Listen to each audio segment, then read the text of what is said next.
الحمد للہ نحمده ونصلی علی رسوله الکریم اما بعد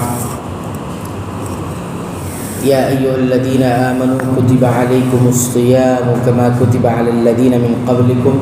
لعلکم تتقون۔ اے ایمان والو، تم پر روزے رکھنا فرض کیا گیا جس طرح تم سے پہلے لوگوں پر فرض کیے گئے تھے تاکہ تم تقوی اختیار کرو۔ روزہ، جس کو عربی میں سیام یا صوم کہا جاتا ہے، جس کا معنی ہے صبح صادق سے لے کر غروب آفتاب یعنی سورج ڈوبنے تک کھانے پینے اور دیگر ان تمام چیزوں سے بچنا جس سے روزے ٹوٹتے ہیں، اللہ کی رضا کے لیے رکے رہنا۔ یہ عبادت چونکہ نفس کی طہارت اور اس کے پاکی کے لیے بہت اہم ہے، اس لیے اسے تم سے پہلی امتوں پر بھی فرض کیا گیا۔ اس کا سب سے بڑا مقصد تقوی کو حاصل کرنا ہے، اور تقوی انسان کے اخلاق اور کردار کے سنوارنے میں بنیادی کردار ادا کرتا ہے۔ ایام معدودات فمن کان منکم مریضا او علی سفر فعدۃ من ایام اخر وعلی الذین یطیقونہ فدیۃ طعام مسکین فمن تطوع خیرا فهو خیر له وان تصوموا خیر لکم ان کنتم تعلمون۔ گنتی کے چند دن ہیں، لیکن تم میں سے جو شخص بیمار ہو یا سفر میں ہو تو وہ اور دنوں میں گنتی پورا کر لے، اور اس کی طاقت رکھنے والے فدیے میں ایک مسکین کو کھانا دیں۔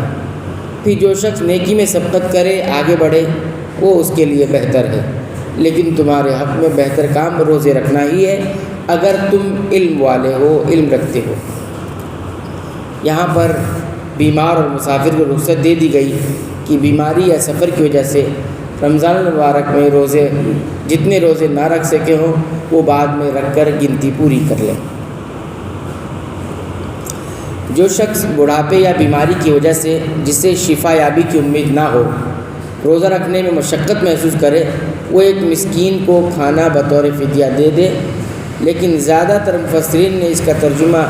طاقت ہی کیا ہے، جس کا مطلب یہ ہے کہ شروع اسلام میں روزے کی عادت نہ ہونے کی وجہ سے طاقت رکھنے والوں کو بھی رخصت دے دی گئی تھی کہ اگر وہ روزہ نہ رکھیں تو اس کے بدلے میں ایک مسکین کو کھانا دیا کریں، لیکن بعد میں